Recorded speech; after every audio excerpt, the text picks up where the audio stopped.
bien, ¿estás, Pilar, por ahí? Hola Edu, sí. Bueno, les voy dando la bienvenida eh, a todas y a todos. Es un placer tenerlos acá, muy particularmente a la arquitecta Silvia Coriat. Es un gran placer, siempre aprendemos con ella. Eh, Tiene una fineza en su investigación, en sus investigaciones muy particular, eh, que vamos a poderla compartir. Quiero decirles que Silvia no tiene inconveniente de que interrumpan para hacer consultas o preguntas, que si es muy interactivo le gusta mucho también. Eh, También quiero anticiparles el próximo conversatorio, no es un conversatorio, es la presentación de un libro llamado El malestar de los varones en tiempos de oscuridad. Los autores son Alejandro Weiner y Carlos Barzani, y con ellos va a dialogar Lila Feldman. Ajá. Va a ser para el 25 de septiembre aproximadamente, así que estén atentos, igualmente reciben flyers y demás desde la asociación. Eh, Después va a haber otro ya para octubre o noviembre, no sé muy bien todavía, sobre el duelo, y va a exponer Alicia Stolkiner y así sucesivamente, hasta fin de año que dura mi gestión. Soy la secretaria científica de la Asociación de Psicólogos y Psicólogas de Buenos Aires. No me presenté, Silvia Yankelevich. Lo hago tardíamente, pero bueno. Eh, y quiero presentar a Silvia, ¿no? Silvia es arquitecta, es responsable del área de accesibilidad de la Fundación Rumbos. Es autora del libro Lo urbano y lo humano, hábitat y discapacidad. Ha recibido la mención especial en la categoría activista del Premio Soy Arquitecta 2021-2022 del Fondo Nacional de las Artes. Es miembro fundador de REDI, Red por los Derechos de las Personas con Discapacidad. Es creadora de una línea de pensamiento en accesibilidad que va más allá de las normas o criterios de diseño inclusivo. Se interna en la incidencia del hábitat, tanto físico como social, comunitario, familiar, en el desarrollo de la subjetividad, en particular de las personas con discapacidad. Su documento Se hace camino al andar sobre apropiación de la espacialidad fue publicado en la revista de la Asociación Argentina de Salud Pública, y le dejo la palabra a Silvia sin antes, pero antes pedirles por favor que en general traten de no dejar solo el cartelito, sino aparecer las personas, porque para el expositor es mucho mejor hablarle a las personas que al cartelito en lo posible, entendiendo que no siempre es posible. Le doy la palabra a Silvia y agradezco de nuevo la participación. Bueno, Silvia, muchas gracias. Bueno, primero de todo, un agradecimiento especial a la APA y a vos por la convocatoria. La verdad que es un desafío esta temática en la Asociación de Psicólogos de Buenos Aires, porque tiene que ver con la espacialidad, no especialidad, espacialidad, ¿sí? Yo voy a decir por qué pensé que por ahí era pertinente esta temática y tiene que ver con dos cuestiones. Una, porque los espacios que habitamos están en general naturalizados, es como que vienen como el aire, que son así, fueron y serán. Salvo para quienes trabajamos en estos ámbitos, ¿no? En estas temáticas. Para todo el resto es bastante así. Hay una disociación muy, muy importante entre el uso que hacemos de los espacios y los espacios propiamente dichos. Hace años hemos hecho una investigación sobre escuelas y sobre su accesibilidad de escuelas comunes y preguntando justamente en cada escuela si estaban en condiciones de recibir a un chico con una discapacidad motora, ¿no? Y la respuesta era sistemáticamente tanto desde la portería hasta desde los directivos de la escuela, de la directora. No, lo que pasa es que esta escuela no es accesible, pero lo decían como si fuera una característica que no tiene nada que ver con la docencia. A ver, los arquitectos son una cosa y la docencia es otra, y la enseñanza es otra. Bueno, si pensamos en educación inclusiva, esa disociación no va muy lejos, no sirve. Pero eso también se reproduce con muchos otros espacios, no solamente con la educación. Y pienso que también en un ámbito que tiene que ver con la salud mental y con la, digamos, obviamente con la psicología, es importante conocer y tomar en cuenta la incidencia de la espacialidad. El otro motivo por el cual me parece muy pertinente es que desde Rumbos y desde otras organizaciones y desde colegas y de personas en situación de discapacidad venimos llevando una lucha por la espacialidad en la ciudad de Buenos Aires. Y por eso una parte de la presentación esta va a hablar acerca de un caso judicial contra la legislatura. Y este caso, que ya lleva 2 años, me parece particularmente pertinente en este momento en el que el colectivo de personas con discapacidad está llevando adelante una lucha muy importante y la viene ganando en cierto sentido, ellos y los prestadores en discapacidad, hasta el punto de haber, digamos, logrado un triunfo tanto en la Cámara de Diputados como en la Cámara de Senadores, que es la primera vez que sucede con este gobierno. Entonces, también me parece muy valioso que mencionemos este caso judicial que hemos llevado adelante. Entonces, bueno, lo que queremos es hacer presente la espacialidad en que estamos inmersos en lo cotidiano. Quiero nombrar un arquitecto japonés que se llama Yuani Palasmaa, que escribió un libro cuyo nombre es Los ojos de la piel.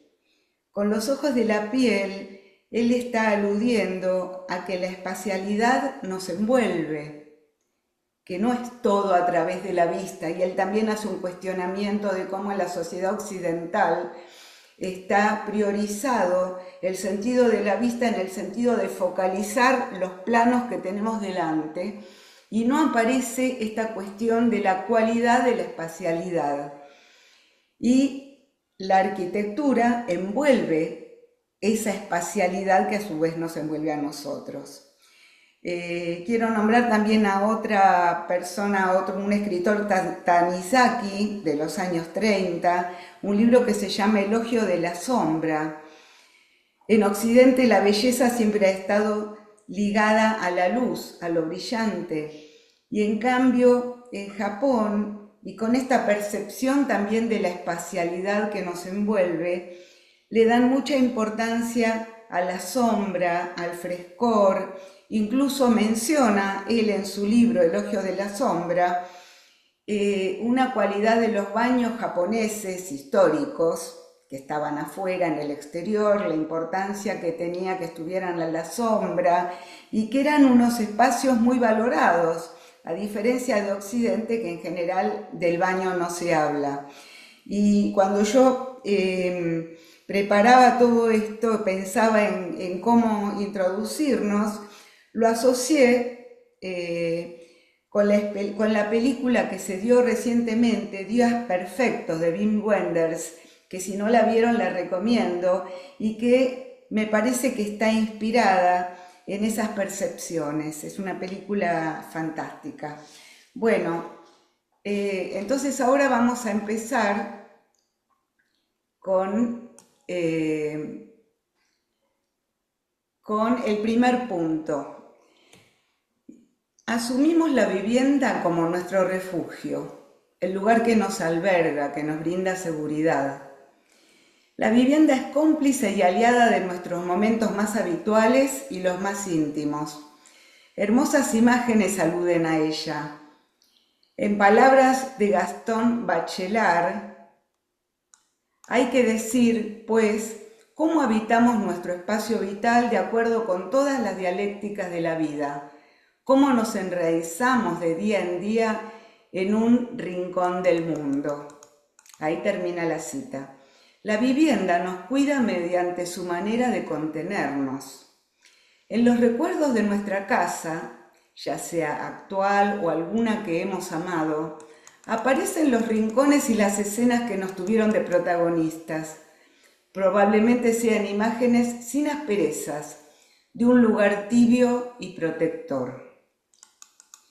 ¿Es así también cuando algún integrante de la familia necesita apoyos y cuidados, más allá de los recibidos de pequeño? Cuando la discapacidad irrumpe en el hogar, el impacto alcanza no solo al sujeto en cuestión. De maneras diferentes, ese impacto es vivido por cada integrante del hogar.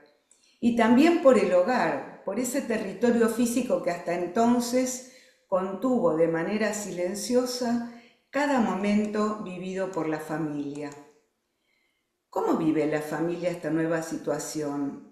¿Y cómo incide ahora este territorio? Si un niño nació con alguna problemática habitualmente asociada con la discapacidad, a los padres se les plantean dudas. ¿Podrá casarse? ¿Podrá tener hijos? ¿Podrá concebir proyectos de vida y llevarlos a cabo? La cultura imperante y su reflejo en la arquitectura probablemente le dificultarán posibilidades de desarrollo en lo educativo, lo laboral, lo emocional, etc. Sus padres se verán obligados a reencauzar prioridades, tanto materiales como en cuanto a tiempo de dedicación. Se trata de equilibrios delicados. El resto de la familia, los hermanos, percibirán la preocupación y ocupación de sus padres y la reducción del tiempo destinado a ellos mismos. Yo en relación a esto tengo una anécdota, es un relato que leí hace años y que no lo encontré para ahora, pero voy a comentar lo que recuerdo y que cada vez que lo recuerdo la verdad que me emociona. Se trata de el hermano de un chico con discapacidad y que este pibe le plantea al padre con mucha tristeza que siente que él no es importante en la familia, que su hermano con discapacidad es el más importante y por eso le dedican tanto tiempo, tanta energía, porque él, tanta mirada, en cambio a él ni lo ven. Y él por más que se esfuerza y es muy buen alumno y hace deportes y trata de hacer todo como los padres quieren, no se siente mirado.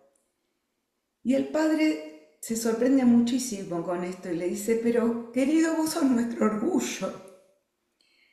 Sos quien nos ayuda a sostener el trabajo que nos da tu hermano.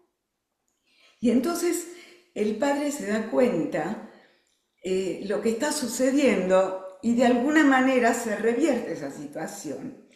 Y este pibe vuelve a darse cuenta, se da cuenta realmente de lo importante que es para sus padres y que ese silencio en realidad era la manera en que los padres sentían que este pibe les daba un espacio, un aire para poder ocuparse de su otro hermano.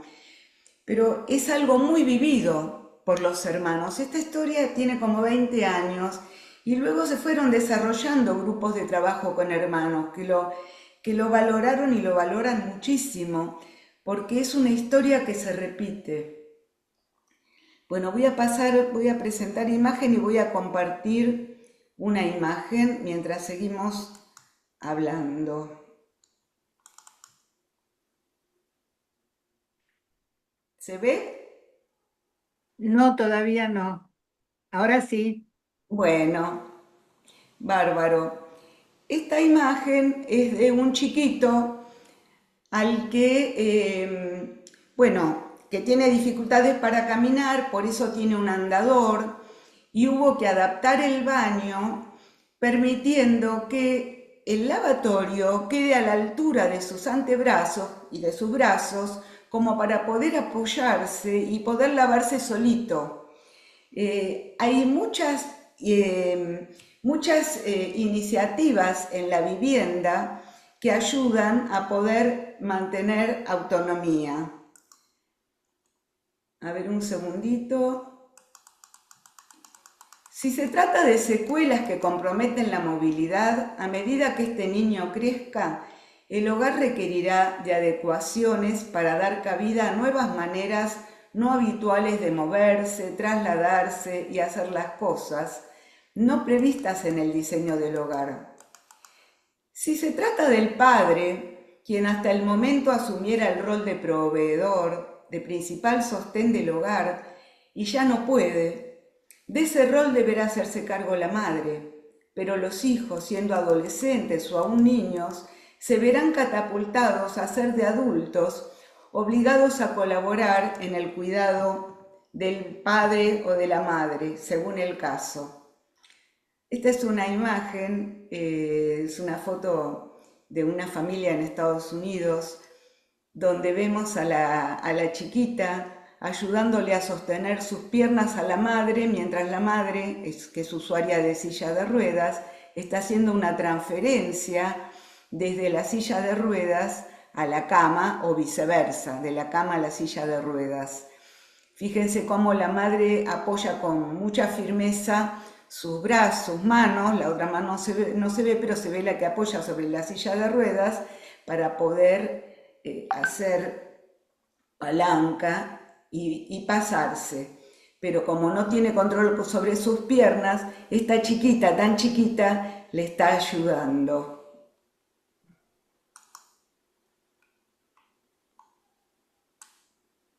Se trata de roles no esperados a su edad, que interfieren en su vida cotidiana.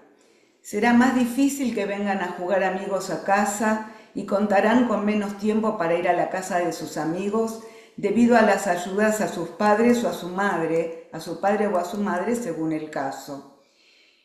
Y si se cuenta con los recursos como para contratar asistencia, la presencia de alguien ajeno a la familia suma la necesidad de contar con espacios que le puedan brindar intimidad. Vamos a ver otra imagen. A ver, un segundito.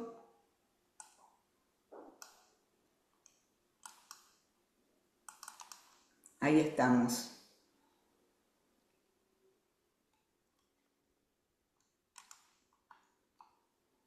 El caso de Lucía es un caso muy particular. Un segundito, ahí estamos.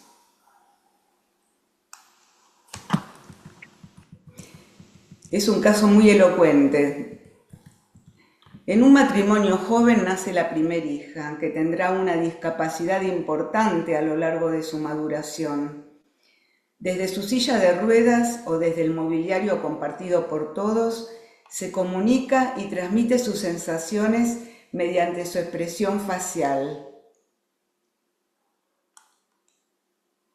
Sus dos hermanos menores son criados con la presencia de Lucía en los espacios comunes tales como el estar, en los momentos compartidos como un integrante más de la familia. Pero también cada uno de ellos cuenta con su habitación, su espacio de intimidad y autonomía.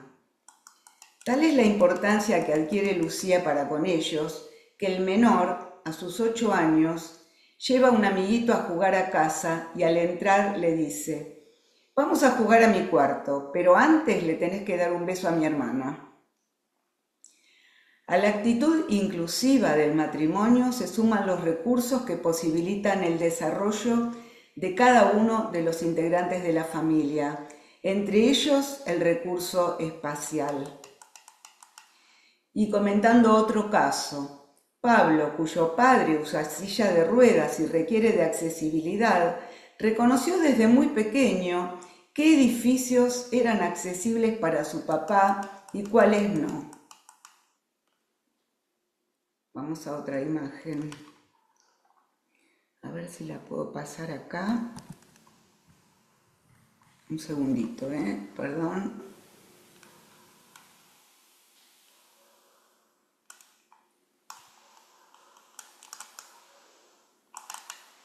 Sí, acá estamos.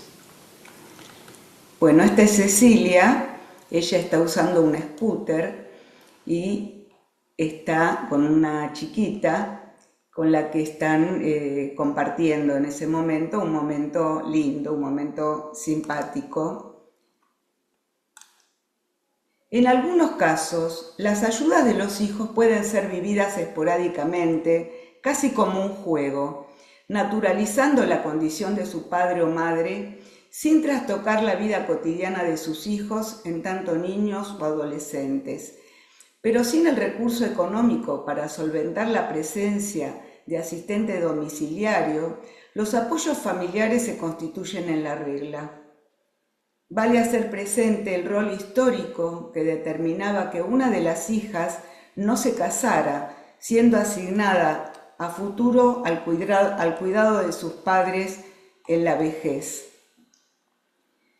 Si se trata de una persona adulta mayor que ya no puede caminar como antes, se combina su dificultad para asumir su nuevo esquema corporal y sus nuevas maneras de moverse, más aún si requiere de silla de ruedas, de scooter o andador, con la sensación y vivencia de extrañeza que le genera su nueva relación con los lugares de su casa, hasta hace poco familiares.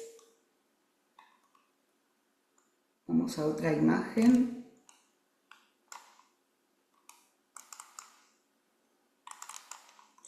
Bueno, acá tenemos a un señor. Este señor ha sido siempre muy independiente, muy jefe de hogar y muy activo, y ahora es muy mayor y le ha costado mucho amigarse con sus dificultades. Él ahora cuenta con una asistente y usa un andador. Y entonces acá tenemos una imagen en la cual él está avanzando con mucha dificultad y ella le está sosteniendo y corriendo de a poquito el andador porque él no puede llegar a coordinar, dar los pasos y al mismo tiempo empujar el andador. En la primera imagen vemos esto y cómo ella mira para atrás porque lo está queriendo acercar al sillón, al diván.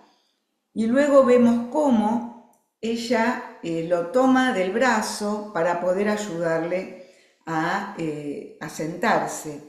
Lo que quiero que vean también es las dimensiones del living y el espacio que está ocupando este señor, su andador y la asistente para hacer toda esa maniobra de acercarse al diván.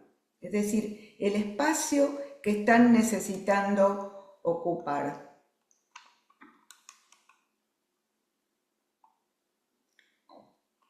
Si se requiere de asistencia, se suman nuevos desafíos.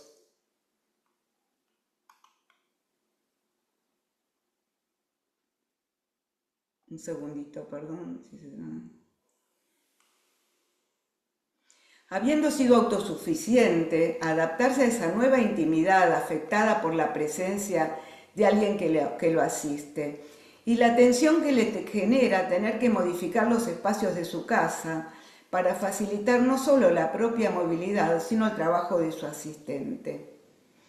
En la arquitectura para la vida cotidiana, ni la discapacidad ni el envejecimiento están previstos culturalmente. Se continúa diseñando para un presunto hombre medio, varón, joven, sin problemas de salud y que no envejece.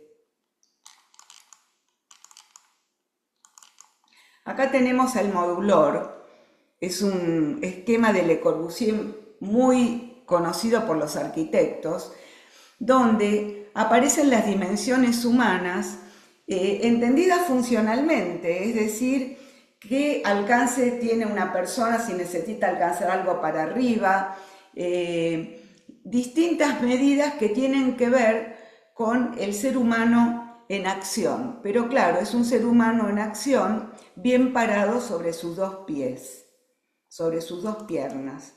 Acá tenemos otro esquema que también habla de medidas de alcance para poder llegar a hacer distintas cosas, pero como vemos, evidentemente las medidas son muy diferentes.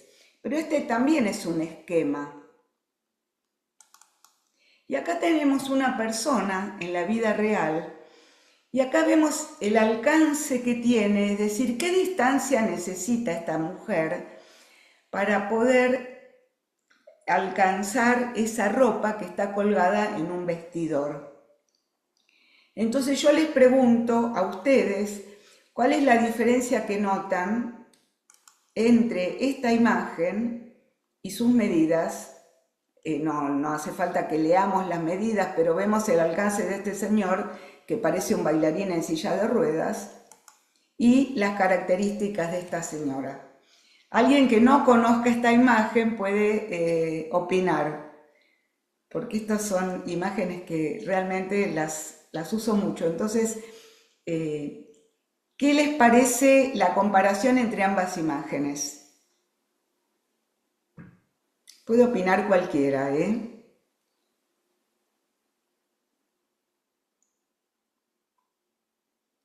Por ahí es obvio lo que estoy preguntando, pero no importa, es bueno mencionarlo.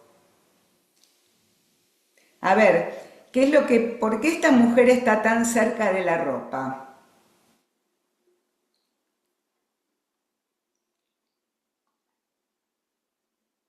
Silencio.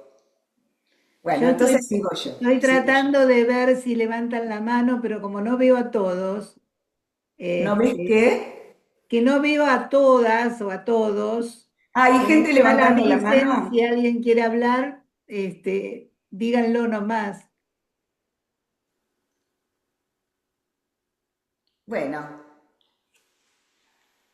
bueno, si necesitan interrumpir en algún momento, interrumpen, no hay problema.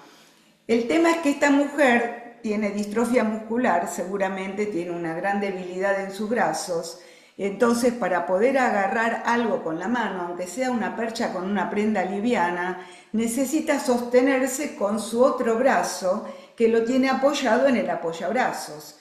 Entonces, las dimensiones de alcance que tiene son totalmente diferentes a las que veíamos recién en este personaje.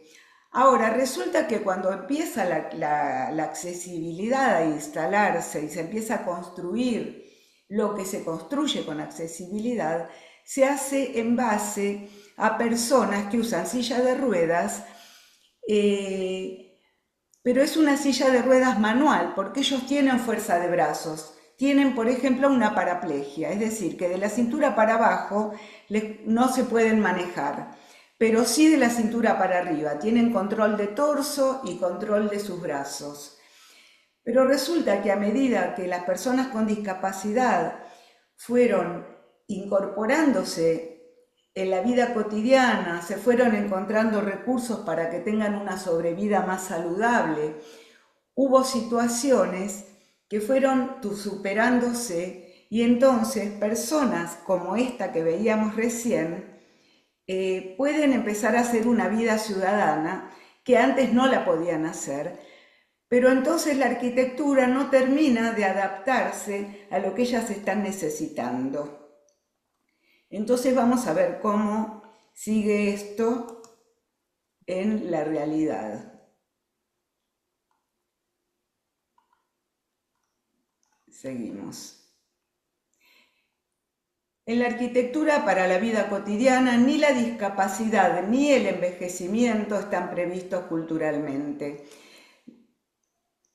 Sin embargo, como bien señalan Panero y Zelnick, que son dos ergónomos, en su libro Las dimensiones en los espacios interiores, dicen: las dimensiones del cuerpo varían según la edad, sexo, raza e incluso grupo laboral. Los factores socioeconómicos constituyen un impacto esencial en las dimensiones del cuerpo. Más aún, dentro de un mismo grupo, las variaciones en las dimensiones corporales llegan a ser tan notables que las medidas medias, no son necesariamente significativas ni suficientes. Y acá ellos están hablando de las medidas, por ejemplo, personas muy altas o personas muy bajas, pero todo esto también está incidiendo en lo funcional. Por ejemplo, esto que decíamos del alcance, que incide en los modos de usar los espacios.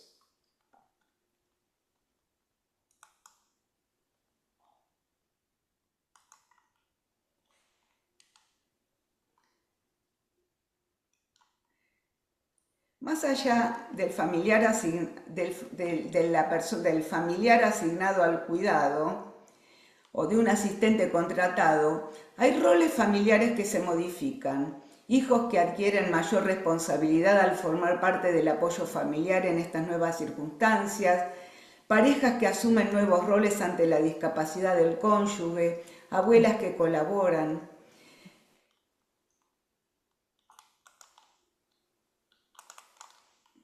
Acá lo tenemos a Lucas, al mismo chico que veíamos antes, con su hermana, pero en este caso él la está llevando a la plaza y la está empujando y ahí él está teniendo una responsabilidad con su hermana y está cumpliendo un rol realmente de apoyo. Tan solo un pequeño porcentaje de familias accede a un asistente contratado. Depende de la clase social de pertenencia. El deterioro actual de las familias de menos recursos, incluso de la clase media, es arrasador, con familias enteras que pierden su hogar y sobreviven en la calle, tema que requiere de un tratamiento aparte, pero no podemos dejar de mencionarlo. ¿Cuál es la manera en que la vivienda puede cuidar a este familiar, pero también a quien lo cuida y al resto? Pese a las profundas transformaciones operadas en la vida del hogar, la vivienda puede brindar un valioso aporte, dando lugar a que cada necesidad que implique salir, entrar, trasladarse, ubicarse en un sitio o alcanzar algo pueda ser satisfecha y que cada deseo pueda transformarse en una intención, en un logro, de la manera lo más suave y fluida posible. Supongamos que la razón por la que son necesarios apoyos es una dificultad en la movilidad. Supongamos que se utiliza una silla de ruedas o un scooter y que en los momentos de aproximación y pasaje, digamos a un asiento, a la cama, al inodoro o a un banco de ducha, sea necesaria la ayuda de otra persona ubicada a su alrededor, ya sea por delante, por detrás o a un costado. Si la vivienda pudiera responder a lo que los habitantes necesitan, brindaría la amplitud necesaria en cada lugar y circunstancia, al costado de la cama, en el estar, al costado y por delante de los artefactos del baño, etc.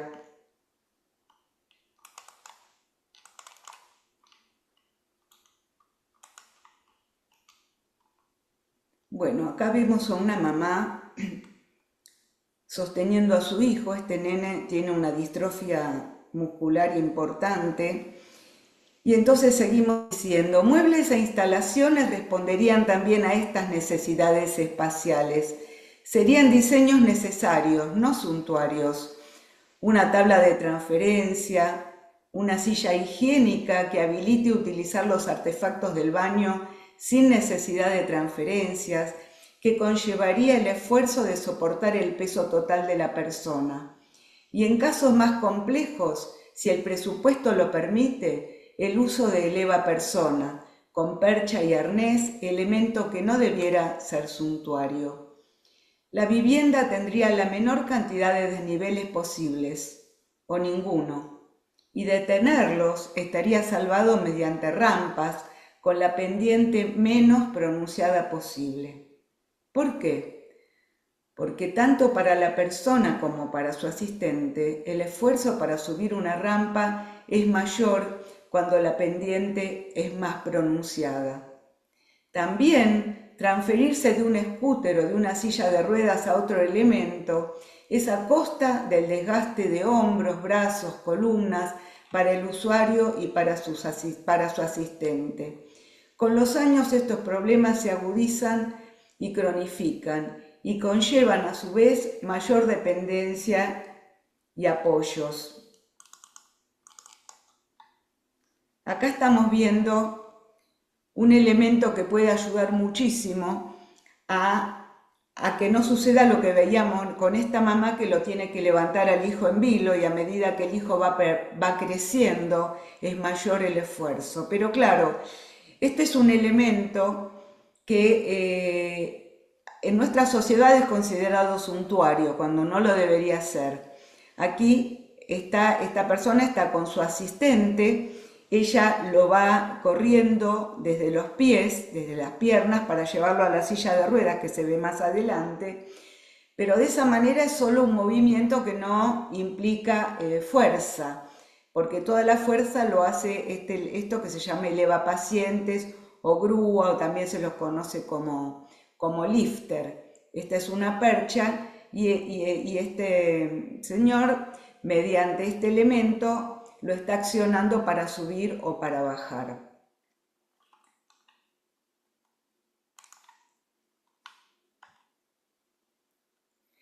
Bueno, decíamos que con los años estos problemas se agudizan y se cronifican y conllevan mayor dependencia para cualquier integrante del hogar que habitualmente se involucre.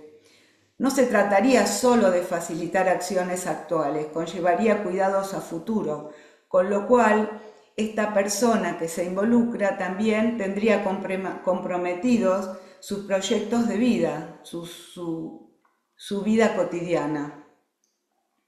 Cuando la vivienda no cuenta con la amplitud necesaria y hay acciones de la vida cotidiana que no pueden realizarse con comodidad, todo se complica.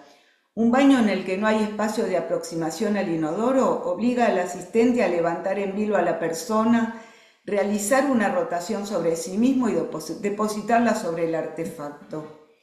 El esfuerzo, sumado a la rotación, le genera problemas lumbares y en las rodillas. Girar en un pasillo estrecho genera rayaduras y deterioros en las paredes, a fuerza de roces de la silla de ruedas o del scooter, con las consiguientes broncas, reprimidas o no, y culpas adjudicadas al usuario de la silla de ruedas o a su asistente. Bueno, acá tenemos situaciones diferentes según si es con asistente o sin asistente, en este caso en una transferencia de la silla de ruedas a un auto. En la primera imagen, en la de abajo, la persona que le está ayudando a este señor mayor a salir de la silla sabe cómo hacerlo, está apoyando sus rodillas contra la silla de ruedas, está haciendo palanca y desde esa palanca, bien, digamos, centrado sobre su columna, le ayuda a levantarse, levantándolo desde las axilas. En el otro caso estamos viendo seguramente a la esposa de este señor, y está usando una silla muy particular en la que primero arma los apoyapiés y luego se desliza el señor sobre el apoyo, digamos, sobre la estructura de la silla para quedar ubicado.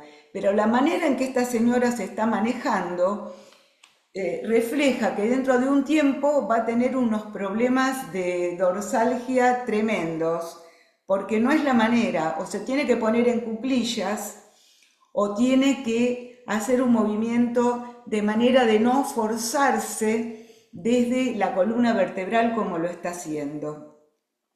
Estas son diferencias que se manifiestan según, como yo decía, la clase social de pertenencia.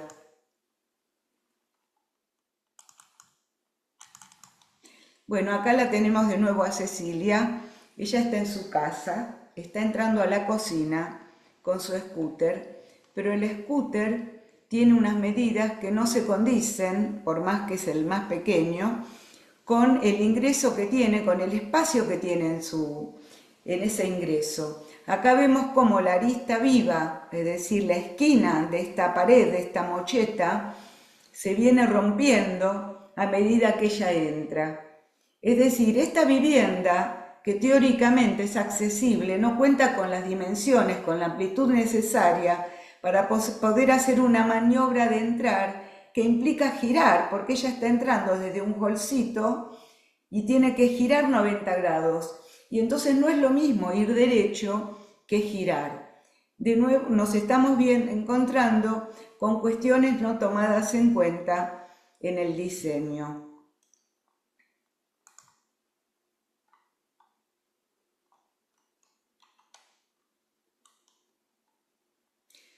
Aún sin requerir de asistencia humana, las dificultades que genera la mezquindad espacial dan lugar a frustración, depresión, y se puede llegar a que la persona elija quedarse en la cama la mayor parte del tiempo, incidiendo negativamente en la salud física y mental y restringiendo su socialización. Entonces acá vemos a un señor que vive en una vivienda de interés social, que usa una silla de ruedas y él puede caminar un poco, pero camina con mucha dificultad. Pero la silla de ruedas resulta tan incómoda en su casa que él prefiere estar la mayor parte del tiempo en la cama. Acá vemos una parte de su vivienda donde las habitaciones son tan pequeñas que ni siquiera se puede abrir bien la puerta del dormitorio de sus hijos, con lo cual él no puede ingresar al dormitorio, supongamos que uno de los hijos está engripado, tiene algún problema, o a darle el besito de las buenas noches, no puede hacerlo. Bueno, pero él se fue adaptando de esta manera y se fue recluyendo hasta quedar, digamos, en la cama la mayor parte del tiempo.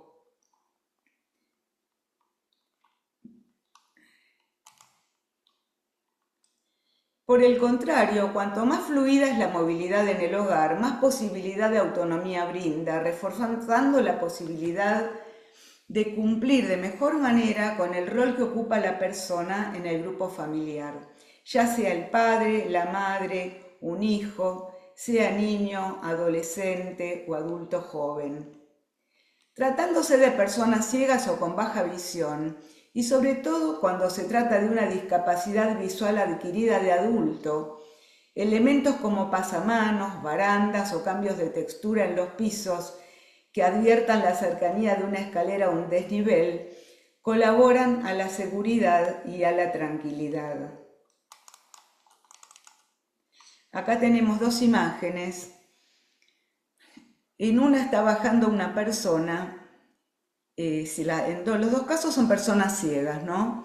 Pero fíjense que en la primera no tiene pasamanos y entonces se va tomando de la pared, con bastante fuerza de agarrar de la pared, y el bastón lo tiene ubicado como para le sirva de puntero, para ir siguiendo con el escalón, digamos escalón por escalón, y reconociendo dónde tiene que poner sus pies. En la otra foto también es una persona ciega, pero tiene un buen pasamanos del que se va tomando, y fíjense la diferencia en cómo está agarrando el bastón. Lo tiene, digamos, no lo está utilizando porque le alcanza con el pasamanos, porque se apoya con fuerza en el pasamanos y entonces puede ir paso por paso bajando. Entonces es la importancia que tiene poder contar con este tipo de elementos.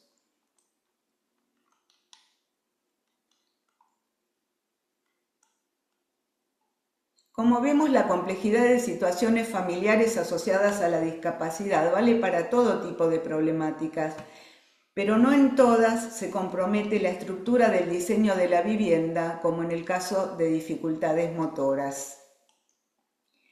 Bueno, vamos a salir de la presentación, vamos a dejar de compartir y ahora vamos a pasar a algo un poco más optimista, porque hasta ahora estuve mostrando puras dificultades y conflictos.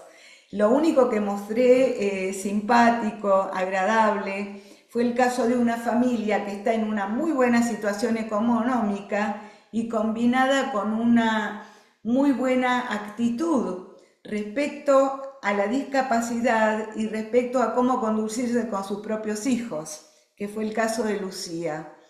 Pero no es lo común. Y en general el tema de la vivienda tiende a complicar más aún las cosas. Entonces, vamos a pasar a la segunda parte.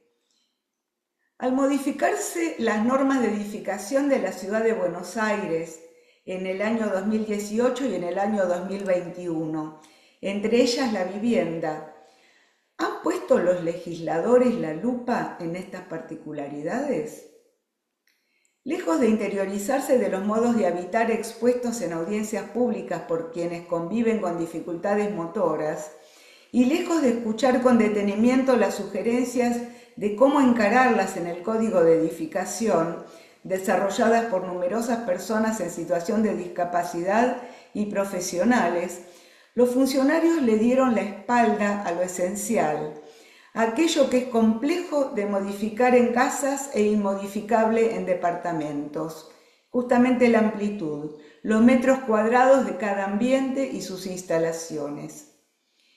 Es que esta modificación del código se origina en el contexto de una política que responde de manera directa a intereses de los grandes desarrolladores inmobiliarios y financieros vinculados a ellos. Desde el Código Urbanístico, también modificado, esta política habilita la densificación de la construcción y desde el Código de Edificación reduce las dimensiones mínimas de los ambientes habitables.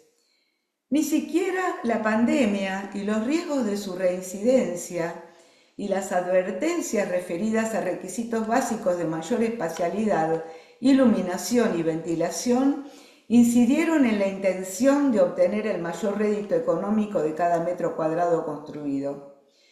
Se multiplica así el número de metros cuadrados a construir y también el número de unidades a lanzar al mercado, aunque éstas resulten de dimensiones ínfimas.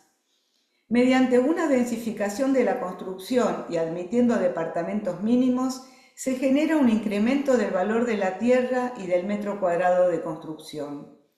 Este incremento dificulta el acceso a la vivienda a amplias franjas de la población, como veíamos anteriormente, y en particular a las más pobres y vulnerables, con gran incidencia de personas mayores y con discapacidad. Las normas mínimas de habitabilidad aprobadas resultan no ya dificultosas, sino expulsivas, y constituyen un grave retroceso respecto del sentido original de la inclusión de accesibilidad, capítulo por capítulo, en el Código de Edificación de la Ciudad de Buenos Aires, logrado en 2003. En las nuevas normas, los dormitorios y el estar comedor fueron reducidos a dimensiones que los tornan inaccesibles. Los baños admitidos no les sirven a usuarios de sillas de ruedas, scooters o a personas que requieren de asistencia. La medida anterior permitía, sacando la bañera y el bidet, contar con la superficie necesaria para maniobrar, avanzar, girar, aproximarse a los artefactos, etc. Sin embargo, sillas de ruedas motorizadas y los scooters de uso cada vez más frecuente requieren de más espacio, por lo que dicha medida debiera haberse ampliado en el nuevo código. Por el contrario, se redujo. En la audiencia pública, una usuaria de scooter explicó: el baño es la unidad funcional de inclusión más generalizada, es decir, que para quienes tenemos discapacidad y necesitamos accesibilidad, la presencia o ausencia de un baño accesible es decisiva para permanecer de manera prolongada en cualquier lugar lejos de casa. El presidente de Fundación Rumbos, una ONG de derechos humanos y discapacidad a la que pertenezco, es usuario de silla de ruedas y expresó en aquella audiencia lo siguiente: si esta legislatura aprueba este código, empeorará nuestras condiciones de vida de manera irremediable. Nos estará sometiendo a situaciones permanentes de discapacidad, ya que no podremos ni habitar ni visitar a quienes vivan en las nuevas viviendas. La accesibilidad física se verá restringida a quienes ya cuentan con accesibilidad, sean en viviendas, lugares de estudio o de trabajo, comercios, restaurantes, oficinas, escuelas, clínicas o consultorios, ya que las nuevas a construir podrán justificar su inaccesibilidad gracias a este código.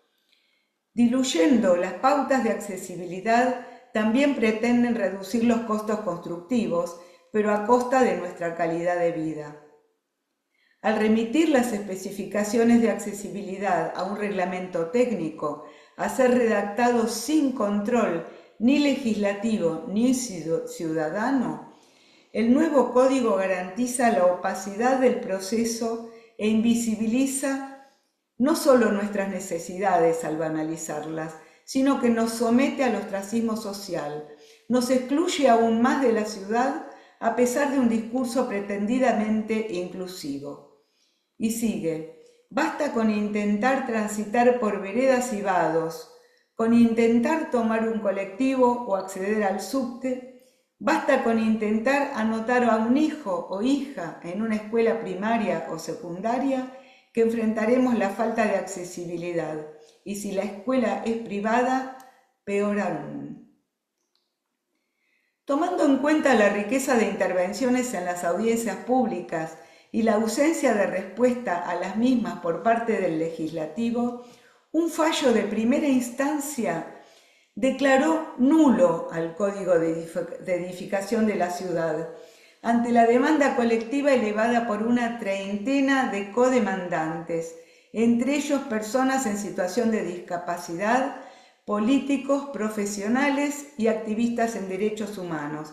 Y quiero decir que unos cuantos de ellos se encuentran hoy presentes en esta presentación, y los saludo y los felicito por estar presentes. La jueza se apoyó en el carácter participativo expresado en la Constitución de la Ciudad de Buenos Aires y en la Ley de Audiencias Públicas, que obliga a la legislatura a dar respuesta fundamentada de los motivos por los que se adoptan o se omiten iniciativas presentadas en dicho acto. En palabras de la jueza, la audiencia pública devino en un mero trámite formal. Los legisladores no dieron ninguna respuesta satisfactoria a los planteos sustanciales formulados por los actores. Por lo tanto, son los propios legisladores quienes convirtieron a una instancia relevante de participación ciudadana en un decorado, en un show, un artilugio para dar por cumplido lo que entendieron como un mero requisito y sacárselo de encima. Aquí termina la cita a la jueza. La legislatura porteña apeló la sentencia. Este conflicto será resuelto por la Cámara de Apelaciones, que no se ha expedido transcurrido ya más de un año. En la demanda se ha elevado una solicitud para que a la brevedad se resuelva el caso. Caso contrario, al amparo de cada día que pasa sin una sentencia firme, nacen nuevas edificaciones que segregan a las personas con discapacidad.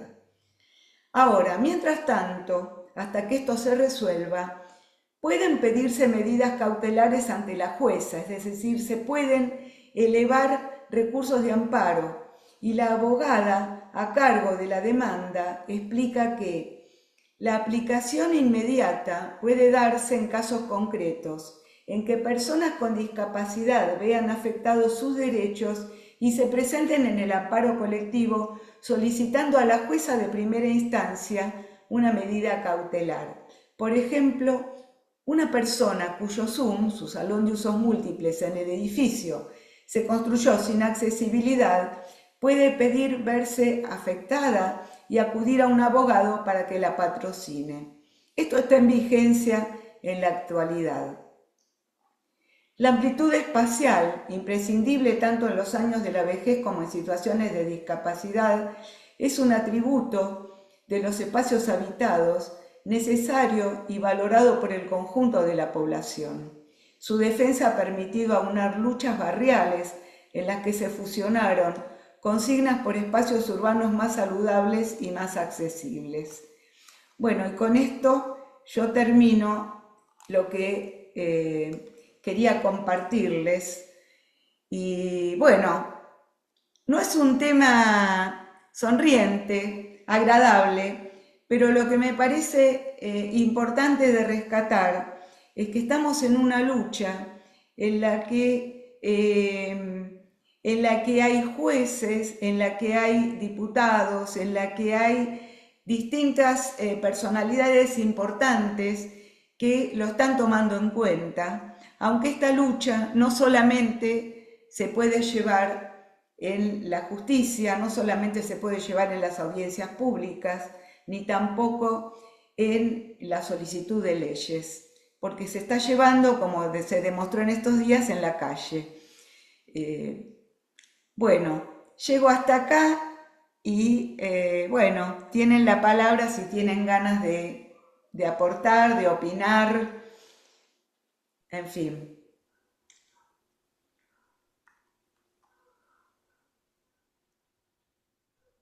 Los que son, a ver, si Sí, los que son visibles levanten la mano y los que no, comenten nomás o pidan la palabra. Eduardo, Eduardo, sí. hola, sí, ¿qué Bueno, decís? buenas noches. Bueno, muy bien, Silvia, felicitaciones y también a Abda por traer este tema de la Más accesibilidad. fuerte puede ser.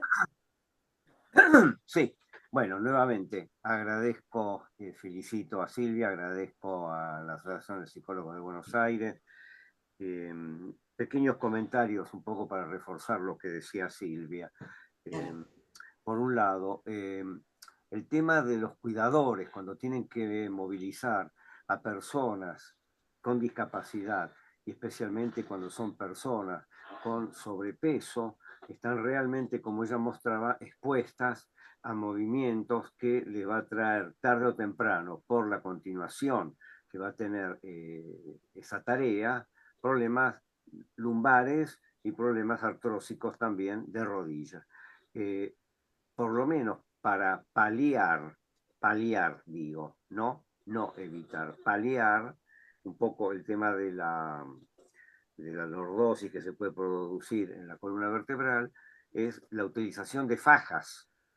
Ujú. Las Sí, fajas colaboran de alguna manera en la prevención de esta situación. Eso por un lado. Por otro lado, recordar, aunque está dentro de lo que comentó Silvia, que hay una parte legal que Argentina ha adherido a dos convenciones fundamentales, la Convención Internacional de los Derechos de las Personas con Discapacidad del año 2006, ratificada por el Congreso de ujú. la Nación y hecho el depósito correspondiente ante la Organización Mundial de la Salud. Y la Convención Interamericana de Protección de los Derechos de las Personas Mayores, ratificada en el año 2017 también. Estas dos convenciones, al haber sido ratificadas por Argentina y hecho los depósitos en el caso de la Interamericana ante la Organización de Estados Americanos, pasan a ser como artículos de la Constitución Nacional. Esto hay que tenerlo en claro. Son constitucionales, otros dicen supraconstitucionales, a mí me da lo mismo. Concretamente, lo que hay que saber es que da la posibilidad de que los casos que, por ejemplo, está comentando Silvia, de los cuales yo he participado y Sí, adherido a la presentación esa, tal cual. pueden ser llevados hasta las Cortes Internacionales. Es decir, si nos pusiéramos de acuerdo con lo que diga su señoría, nosotros tenemos pleno derecho a llevarlo hasta las Cortes Internacionales. La Corte Internacional de San José de Costa Rica y la Corte Internacional de La Haya. Es decir, hay recursos. Esto es Dale. lo que yo quería comentar. Y Quiero- termino con esto. Tener muy en cuenta lo que estuvo diciendo Silvia, de que la situación de pasaje de discapacidad a dependencia es lo que estamos viendo. Yo, además de arquitecto, soy gerontólogo, trabajo hace 37 años en este campo. Y lo que estamos viendo es que a partir de determinado momento aumenta la curva se hace casi vertical, de pasaje de discapacidad a dependencia. Y mucho más también el tema de los trastornos cognitivos. Entonces, este tema de las medidas, el tema de la accesibilidad empieza a transformarse realmente en una cuestión de salud pública. Por lo tanto, tiene que ser política pública, política de Estado, en un mundo que cada vez se está poniendo más viejo. Esto es lo que hay que entender. Bien, Gracias. bien, Edu. Eduardo es un especialista en hábitat gerontológico. Y como dijo él, bueno, sí, eso era lo que yo quería decir después. Sí, sí, sí, es tal cual. Tiene que ser tomado por las políticas públicas. Eh, y para que todas estas, digamos, convenciones, compromisos, pactos firmados por Argentina, tomen vida, es necesario llevar adelante esas luchas, llevarlas hasta las últimas instancias, es así, tal cual. Este, Pero también es cierto, si me permiten, ¿sí? que estamos en una época efectivamente muy difícil, Sí, eh, mundial, donde la pérdida de las garantías, también internacionales, vienen siendo atacadas, vapuleadas, etcétera. Con lo cual, digamos, me parece muy importante, bueno, todo lo que ha dicho Silvia, porque tomó, creo que todas las variables posibles, el asistente, el cuidador, el familiar, la persona con discapacidad, la persona geronte, etcétera, ¿no? Todas las variables posibles que deberíamos, justamente por esta pérdida de las garantías, sumado a que cada vez hay menos niños, las familias, las parejas deciden no tener hijos o deciden tener un solo hijo y las personas mayores cada vez son más.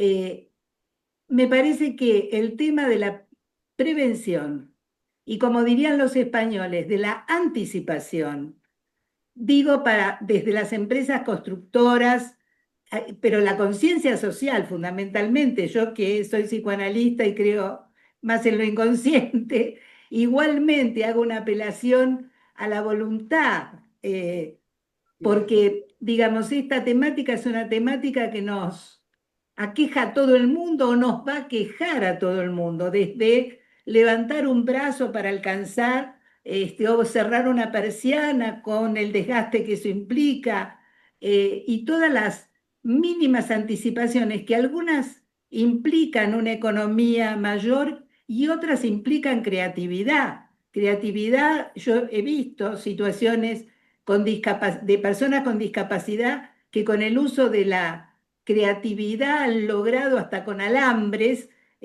armar arneses y armar cuestiones, pero para eso hay que además anticiparse y tiene que haber un compromiso ciudadano, social, mayor sobre esta temática. Así que, digamos, a mí me impresiona porque las personas vamos a los institutos de kinesiología.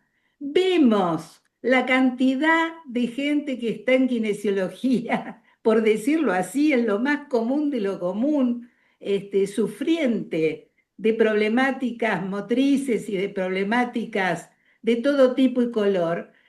Y hay, como psicoanalista, sí, digo, una negación y una renegación de la importancia de esta temática, a la cual también hago una apelación a la profesión, a los profesionales de la salud mental, también a trabajar estos temas cuando sea posible, cuando pudieran ser trabajados, para que la lucha sea cada vez mayoritaria.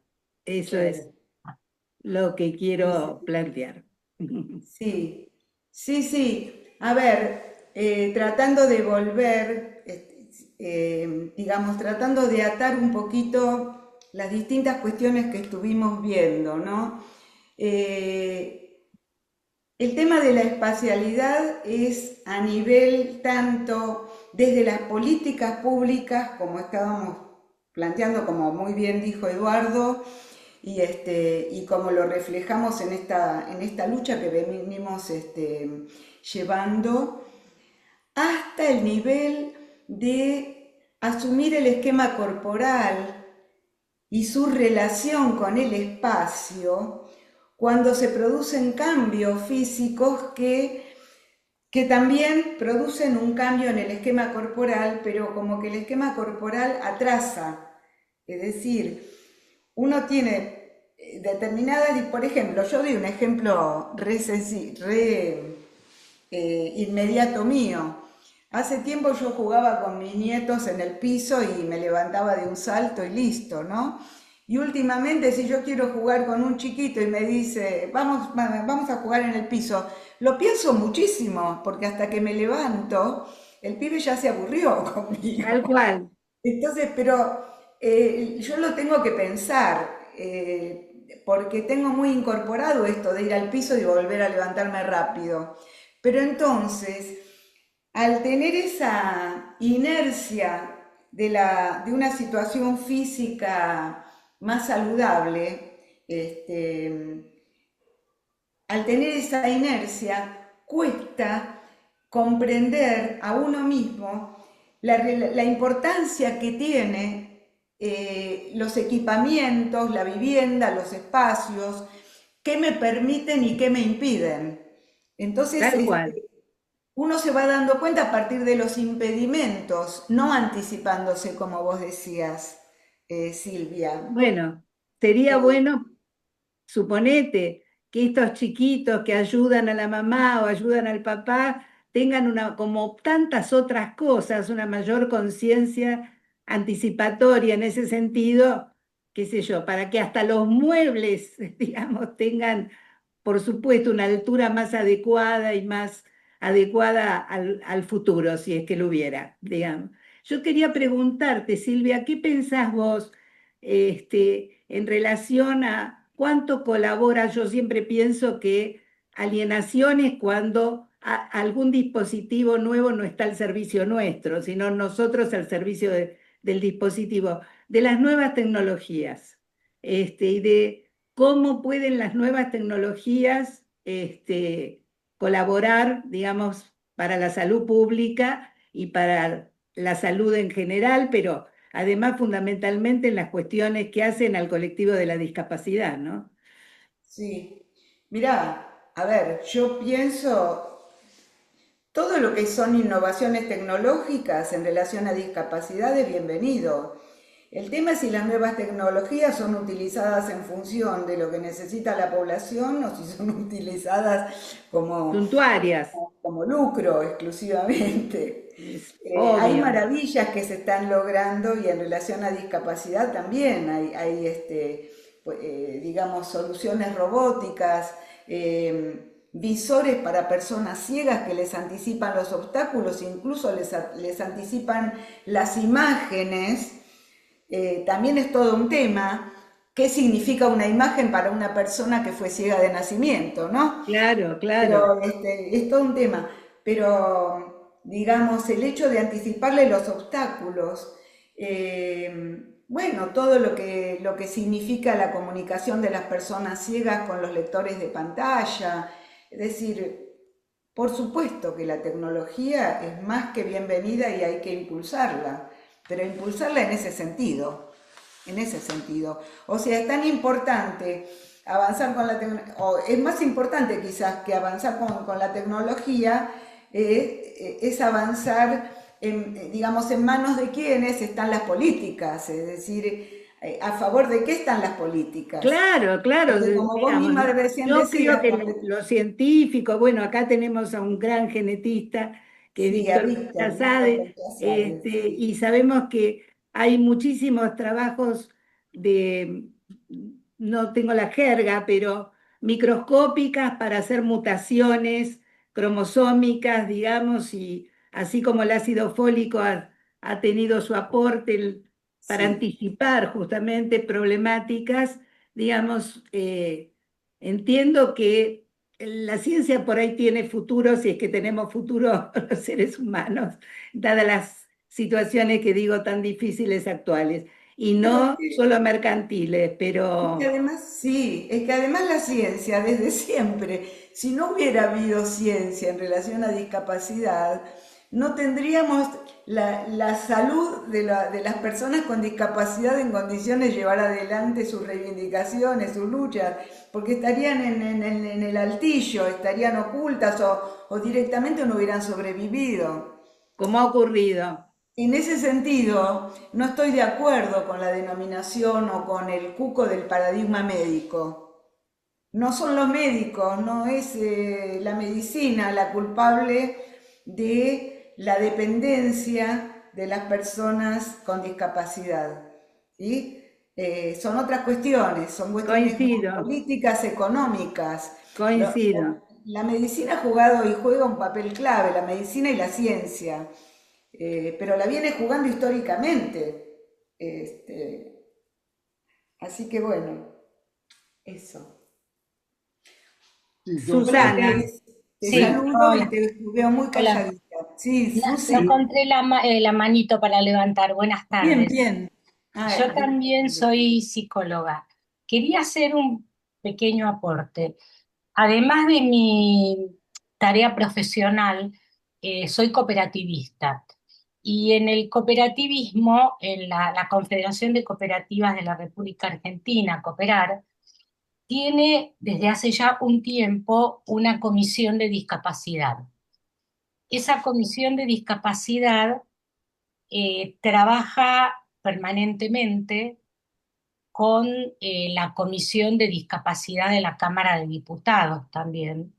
El diputado Arroyo está todo el tiempo presentando, trabajando con estos temas. Mañana creo que hay una actividad en la Cámara de Diputados ujú. y yo no integro la comisión, si bien estoy en salud, pero tengo compañeros que sí la integran. Y entre otras cosas, por eso lo voy a hacer llegar a Silvia en algún momento, que es la persona a través de la cual recibí también esta invitación, se va a firmar un pacto por la discapacidad. También la discapacidad mental, intelectual, mental, por enfermedades mentales. Así que bueno, un poquito contarles que desde otros lugares, por suerte, también hay colectivos trabajando estos temas que aparte hoy están en la primera plana permanentemente. Sí, sin duda, sin duda. Víctor creo que levantó la mano, si no me equivoco. ¿Quién? Víctor, Víctor, ¿levantaste no se la te mano, escucha, Víctor, o el estás en no? micrófono, silencio. sí. Sí, lo que pasa es que no llegaba Ah, a encontrar el micrófono ahí para... No, bien. me decía Silvia, comentaba el tema de la ciencia y la genética y las mutaciones y demás. Yo creo que hay mucho, se habla mucho y algunas de las cosas tienen éxito, sí, pero lo cierto es, y coincido con Silvia Coriat, que eh, la situación, digamos, el contexto económico y el afán de lucro del complejo médico industrial es lo que hace que aun cuando haya avances, no están, no se producen avances con equidad. Claro, Es decir, los avances quedan eh, eh, principalmente para la gente con altos recursos.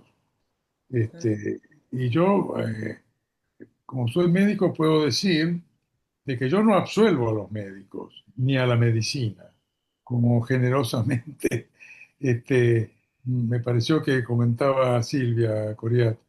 Este, Ajá. A ver. porque la medicina no es independiente.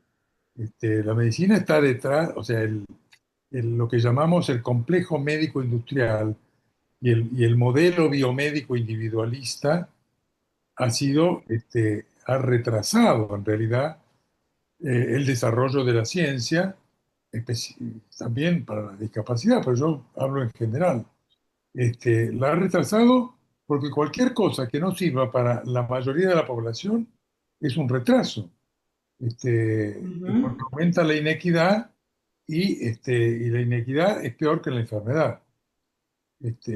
Se puede ser pobre y se puede estar enfermo, pero peor es cuando tu vecino lo ves nadando en la pileta de su casa y cosas por el estilo, y vos no tenés ni siquiera para pagar la electricidad.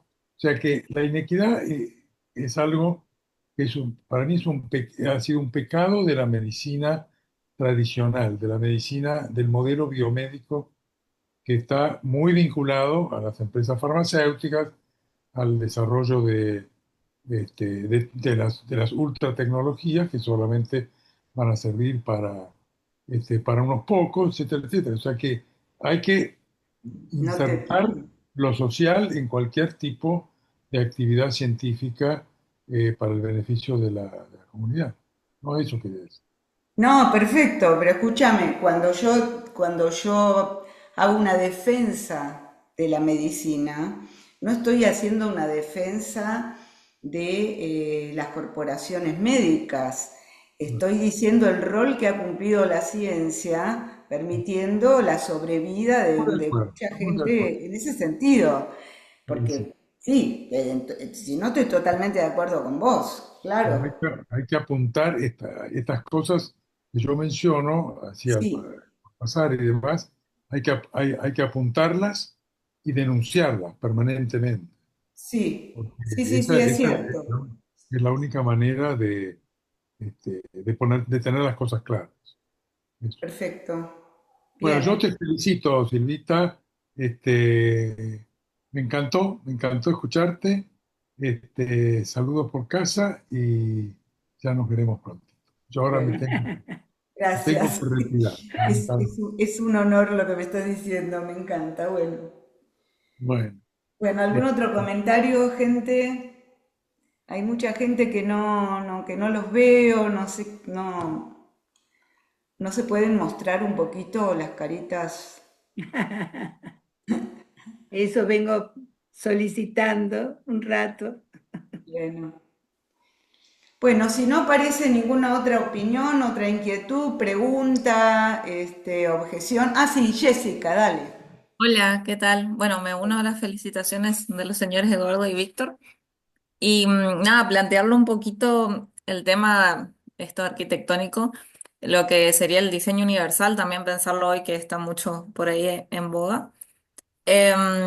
El tema del valor de las propiedades hoy en día y a ver que la mayoría de las personas con discapacidad por ahí están en situación de vulnerabilidad económica y las obras sociales no cubren ni lo mínimo, que por ahí son las terapias, cuanto menos el tema de la vivienda, ¿no? Y lo que crea eso dentro de la familia. Yo soy licenciada en trabajo social, eh, entonces como que se puede visibilizar esto, y de qué manera lo podemos pensar para que sea más accesible para todos, porque como usted estuvo relatando algunos casos, la gente más pudiente por ahí tiene muchas más posibilidades, o sea, tiene posibilidad de vivir en una casa grande y cómoda con las medidas adecuadas, pero las personas de menores recursos siguen teniendo que vivir con la persona en situación de discapacidad y encima con todas estas vulnerabilidades de sin obra social, porque más allá de las viviendas que les puedan llegar a dar, tampoco son muy accesibles. Tampoco son-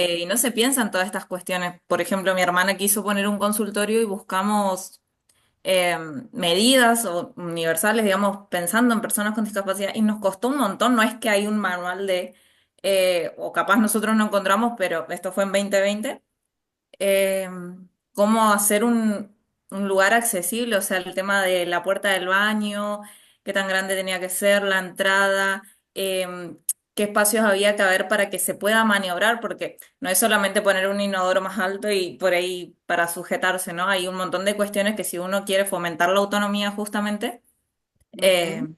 son necesarias tenerlas en cuenta, ¿no? Igual que no sé, yo desconozco por ahí de la legalidad arquitectónica o como se diga, de construcciones, pero yo sé que los edificios que tienen hasta 3 pisos no están obligados a tener ascensor, por ejemplo, sí o sí con escalera. Entonces, yo pensando como una persona que alquila, si fuera una persona, no sé, que utilizo sillas de rueda, tengo que pensar ya en un edificio que tenga ascensor, que el ascensor sea lo suficientemente grande para que entre, porque hay edificios viejos que tienen así la puertita y entra una persona con suerte, que me va a salir más cara las expensas, que me va a salir. Entonces, es como, ¿cómo lo podemos pensar más integralmente? Yo siempre digo, bueno, propuestas por ahí no se pueden, ¿no?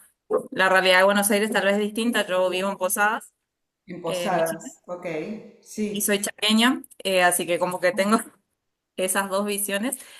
Y bueno, nada, gracias de vuelta por este espacio.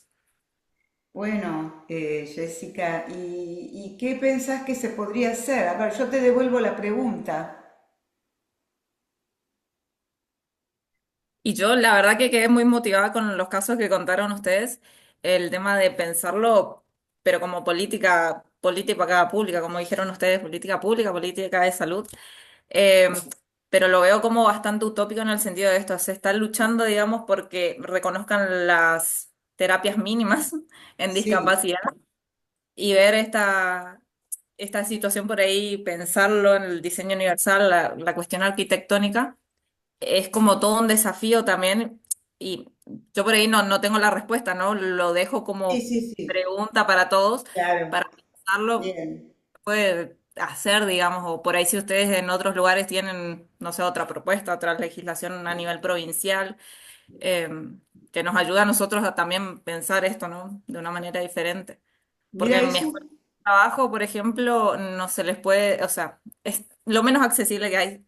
Está popularizada como que es un lugar con accesibilidad porque acepta a personas con discapacidad, pero discapacidad motriz eh, o motora, perdón si me expreso mal, no se puede porque hay escaleras al entrar, escaleras para ir a los cursos, escalera, escalera, escalera, escalera, y así las puertitas. Y hay que decirles que no, cuando la educación es un derecho, digamos. Eh, totalmente. entonces, eso. Gracias. Mira, es un momento muy particular, muy complejo, porque por un lado, la situación es muy difícil en esta época, donde eh, hay como un retroceso de conquistas que hubo en otros momentos. Y por otro lado, hay una combatividad muy grande y una defensa de derechos, ¿no? Es como que hay una pulseada muy fuerte, muy fuerte. Eh, por ejemplo, en la ciudad de Buenos Aires, que hay una legislación sobre accesibilidad y que, como yo comentaba recién, hubo un retroceso, pero sin embargo sigue habiendo legislación en discapacidad. Esto que decías, por ejemplo, de los edificios de 3 pisos por escalera, cuando salió la ley anterior, y acá también estuvo el arquitecto Eduardo Schmunis, nosotros estuvimos en contra en que se diera por sentado que el edificio iba a ser sin ascensor. Y acá hay un tema que tiene que ver con un concepto que se volvió a instalar lamentablemente y se sigue instalando y que lamentablemente también está en el proyecto del diputado Arroyo. Es un tema que lo tenemos, está en el candelero, que es el del cupo de viviendas accesibles. A ver, ¿qué quiere decir que va a haber un 4%, un 3% de viviendas accesibles? ¿Qué pasa con el 96% del resto de la población? ¿Tiene asegurado que nunca van a tener ninguna discapacidad? Entonces van a ir a vivir al segundo piso, al tercer piso, al cuarto piso, por escalera, que es lo que viene sucediendo. Entonces, hace muchos años que venimos peleando este tema y en relación concretamente al código de edificación, lo que sí logramos en su momento fue que, aunque no se colocara el ascensor, que se asegurara que quede el hueco, el espacio, para que el ascensor pueda colocarse en el momento que realmente sea necesario y que eso va a ser también otra lucha, lograr cuando sea necesario, que va a ser una lucha vecinal y las políticas que van a tener que ayudar a bancar ese ascensor, hablando de sectores siempre de pocos recursos, ¿no? Pero además logramos, al dejar el hueco, que el diseño de las dimensiones de los departamentos de los pisos superiores también sean potencialmente accesibles, que la puerta sea de un ancho, por ejemplo, de 80 centímetros o más, etcétera, los pasillos, porque de otra manera ellos hubieran dado por sentado que la única accesibilidad necesaria era la de la planta baja y arriba se seguía construyendo como siempre.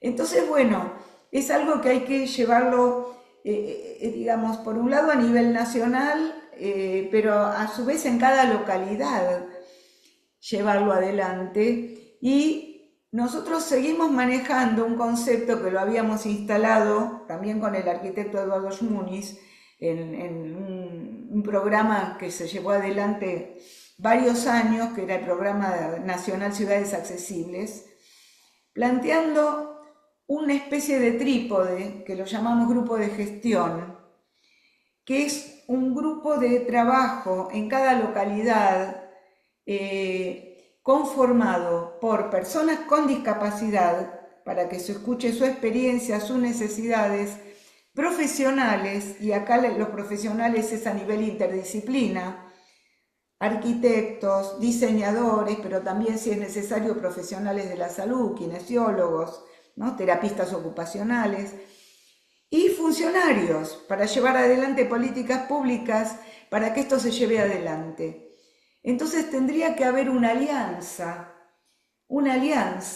entre cada una de estas partes, alianza entre los profesionales y las personas con discapacidad, en ese diálogo en el que el profesional, como hicimos nosotros y hacemos, aprendemos de las personas con discapacidad, tomamos sus necesidades y las procesamos y llevamos adelante, digamos, lo que podemos en relación a lo que ellos necesitan, a nivel políticas, a nivel construcción, a nivel estrategias. Pero también en esa dupla sumar en lo posible a quienes llevan adelante las políticas, o sumarlos o hacerles el reclamo, o hacer un lobby de lucha para que se logre, como también lo hemos llevado adelante en otras oportunidades acá y se ha hecho en otras localidades. Pero es en ese triángulo donde se juega el tema de la accesibilidad. Aquí la arquitecta Graciela Cardachi también ha tenido experiencia en estas cuestiones, ¿sí? En Hola, Ituzaingó. ¿cómo están todos? Hola, Sí, Silvia. ¿qué tal?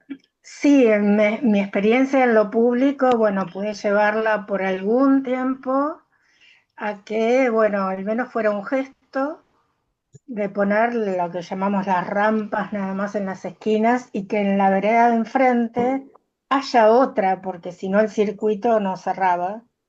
Claro. Eso fue en el centro, hicimos un proyecto con el centro de comerciantes de cuadras modelo, le llamaban. Entonces, muy lúdicamente, le llevamos muestras de baldosas, de esto, de aquellos que nosotros, desde la Sociedad de Arquitectos, sabíamos que eran accesibles. Y bueno, y qué mobiliario, y qué esto y qué el otro. Y pudimos meter prácticamente sin que se dieran cuenta esto de las rampas. Bueno, ponemos una canasta, tenemos una enfrente. ¿Y con qué medidas? En ese momento hacía poco que se había hecho un túnel que se hizo con fondos internacionales, un túnel para pasar por debajo del tren. Entonces quedaron los moldes de las rampas internacionalmente legales. Entonces, bueno, como habían quedado, la empresa constructora se Claro. comprometió a hacerlas, bla, bla. Con los años, las calles a donde fueron dando esas rampas se fueron recapando. Entonces, hoy las rampas quedan a un nivel y después, primero tenés un cordoncito que baja, que antes no estaba, y después a los 5 centímetros sube porque tiene capas de asfalto, ¿se entiende? Claro, capa sobre capa, sí. También me tocó lidiar con emprendedores que en su 90% debemos asumir son colegas, ¿no? Son arquitectos, básicamente. Sí, claro. Que puestos de ese, que entienden el laburo de la arquitectura como que estás de un lado o del otro. A mí siempre me resultó raro eso, ¿no? ¿Estás con ética y no sé qué o no estás? Bueno, a mí a estas alturas me da la sensación que la única forma de que esos desarrolladores puedan aceptar, por ellos te dicen, no, tenés razón, sí, yo lo entiendo, imagínate como arquitecto, ¿cómo no lo voy a hacer? Lo que pasa es que el tipo que pone la guita no me lo entiende, ¿no? Siempre es un problema de costo. Mm. Entonces, yo creo, esto me hago cargo, que nos debemos un cómputo y presupuesto cierto de cuánto cuesta por metro cuadrado, más N cuestiones, o pasillos, o puertas, o cuántas unidades, o lo que fuere. Pero mira, hay un Sí, estudio hecho que lo hizo Eduardo con un equipo, sí. Eduardo Ah, Ruiz, bien, ¿no? no, no he accedido. Donde Bueno, justamente demuestra que es ínfima la diferencia de valor. entonces, No es una cuestión económica. ¿Mm? si vamos a demostrar eso, a ver, vos vas hablando con el desarrollador, con el profesional, y vas llegando al tema plata, porque siempre se llega ahí. Entonces, el tema es plata, sí, fenómeno. ¿De cuánta plata estamos hablando? De tanto. Entonces, yo digo, si la gestión pública quiere teóricamente, está comprometida con su comunidad, hablo por ahí de los municipios o de las provincias porque es lo que más cerca tiene la gente, Ujú. eh, a ver, o te ofrezco una exención tributaria por N tiempo, o pongo un subsidio de plata. O te voy a dar determinadas ventajas de no sé qué. O sea, el Estado local, provincial, nacional, me parece que en cada lugar tiene que ofrecer esa cuestión. Tiene que ofrecer en la comunidad, yo digo que necesita esto. Bueno, está bien, ¿qué pongo yo para eso? Pongo esto. No pongo las palabras. Porque Ujú. también pueden ser las palabras, a mí me ha tocado con gente con muy buena intención, que la gestión se termina, cada 4 o 5 años se renuevan, se cambian parcial o totalmente y ya está. Entonces, me parece que donde tenemos que apuntalar el discurso cuando tenemos estas oportunidades es de por ahí verlo por ese lado, ¿no? Se me ocurre que si a nosotros nos pasa desde este punto de vista, a cada uno en su profesión le debe ocurrir algo más o menos similar o posible de tomar. Yo creo que ese es un lugar que no hemos, yo por lo menos no lo he indagado, no me he metido por ahí. Pero es el último recurso que pensando se me ocurre. No, pero a ver, que desde las políticas públicas tiene que haber medidas de acción positiva que consisten justamente en hacerse cargo cuando el comitente no puede hacerse cargo. Eso ya lo tenemos en la Constitución, es decir, en los documentos está. La cuestión es que quienes están digamos, el gobierno a nivel nación y en muchas localidades no está en manos de quienes tengan el propósito de cumplir con su función a favor de la comunidad, para nada. Está el afán de lucro, digamos, de forma inmediata. Por eso yo mencionaba esto de los desarrolladores, que digamos que y el hecho de que se están haciendo viviendas cada vez más mínimas porque rinden mucho más económicamente. Es decir, este tema de la accesibilidad, y yo diría, y con esto vayamos cerrando ya, ¿no? Sí, Pero, sí. porque ya es tarde, ya son más de las 9, bueno, pero quiero decir, este tema de la accesibilidad no es solamente una cuestión de conocimiento, de formación, no es solamente una cuestión de vivirlo y de entonces como lo vivo, digamos, lo quiero llevar adelante. No es una cuestión solamente de docencia, en este momento es un tema de militancia, de activismo, porque estamos en una época que está como contra la corriente. Entonces, la manera digamos, de impulsarlo tiene que acompañar las medidas concretas que uno propone, que tienen que ser muy concretas y prácticas, acompañar eso con alianzas de medidas de lucha que presionen en cada localidad para que se lleve adelante la accesibilidad a través de ordenanzas, a través de códigos de edificación, pero además, un tema que acá no lo tocamos, la importancia de que las organizaciones vecinales, las organizaciones de personas con discapacidad, de adultos mayores, participen activamente en esas estrategias y en el control de cómo se hace el mantenimiento una vez que se hizo algo de accesibilidad en la parte pública, porque si no se empieza a deteriorar, se cortó la cintita y al día siguiente ya se empieza a generar un problema. Entonces, bueno, lo que quiero dejar es un mensaje de que acá se combinan cuestiones de estar a favor de la inclusión, entender la importancia de la accesibilidad porque el papel que juega la espacialidad, entender por supuesto también la importancia de que en la medida que esto incide en las familias y que a veces también es motivo importante de conflictos, no es solamente la cuestión funcional, sino la cuestión afectiva de la familia, lo que se alimenta con la accesibilidad. Esto es muy importante, esto se vivió mucho en la pandemia, cuando Así es. estábamos todos encerrados y no había un ambiente de más, no había espacio. Bueno, en la discapacidad todo esto se multiplica también. Así que, Discúlpame, bueno, Silvia, vamos a ir cerrando, pero Pilar pidió la palabra, es una colaboradora, dale.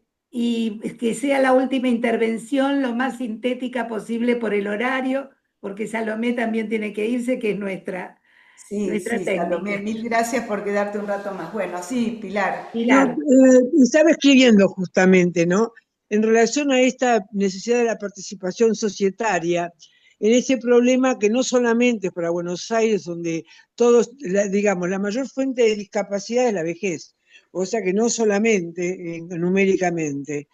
Y entonces yo pensaba en la necesidad que la universidad, ¿no?, tomara el tema. La universidad no tiene una especialización en discapacidad, donde pudieran trabajar integradamente, tanto en la formación como en la participación, desde arquitectos a sociólogos, psicólogos, médicos, odontólogos, es decir, que tendría que ser una formación multidisciplinaria para enfrentar un problema que es que cada vez está tomando más la sociedad como problema a resolver, ¿no?, qué hacer con la discapacidad, pero que evidentemente todavía falta mucho y donde se trabaja muy separadamente. El arquitecto y las barreras arquitectónicas supongamos, con aquellos que tienen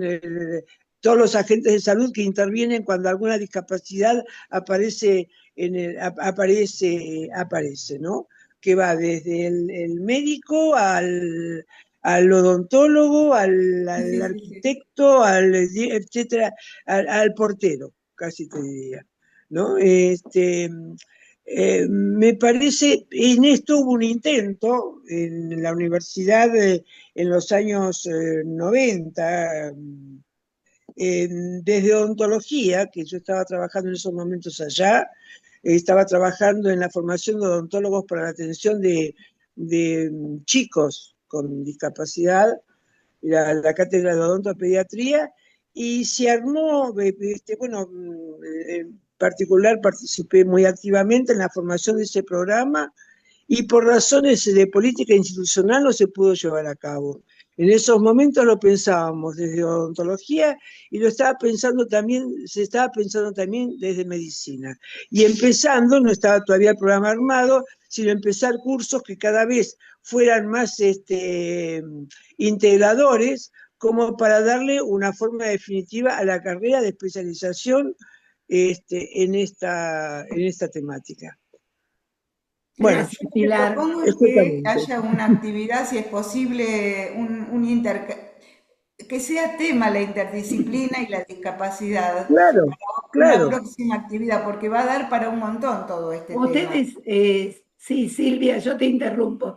La filosofía de la Secretaría Científica, por eso estás acá, ha sido la interdisciplina, la multidisciplina, el atravesamiento en problemáticas actuales, digamos que no son tomadas en algunas escuelas en la mayoría de escuelas de psicoanálisis, o de psicología, y la idea nuestra era justamente tomar la interdisciplina y los atravesamientos en problemáticas actuales, por eso aquí estamos. Así que Bien. quiero saludarlos a todos, quiero agradecer muy especialmente a Silvia.